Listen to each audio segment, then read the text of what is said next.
Eshitganlar bu jinni ekan deydi. Men qilmoqchi bo'lgan noodatiy ishlar. Bilasizmi, meni hayotimda sarguzashtlarim juda ham ko'p. O'zim xayollarimda men tilla konini ham topganman, olmos konini ham topganman. Undan tashqari arxeologik qidiruvlarni ham qilganman. Arxeologik qidiruvlarim davomida men Misrga borib, hech kim topmagan qabrni topganman va o'zimni ismimni tarixga yozib ketganman. Tilla qidirishga keladigan bo'lsak, odam oyoq bosmaydigan joylarga borib tilla konini topganman. U yerda meni hattoki hayotim xavfda ham bo'lgan.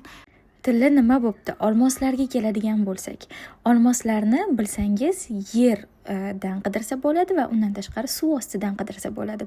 Men eng qiyinini tanlab suv ostidan qidirganman. Yutuqlarim ko'p, o'zimcha qilgan ishlarimdan juda ham faxrlanaman. Muhimi bilasizmi nima? Hayotim zerikarli emas. Rostdan jinni ekan demang.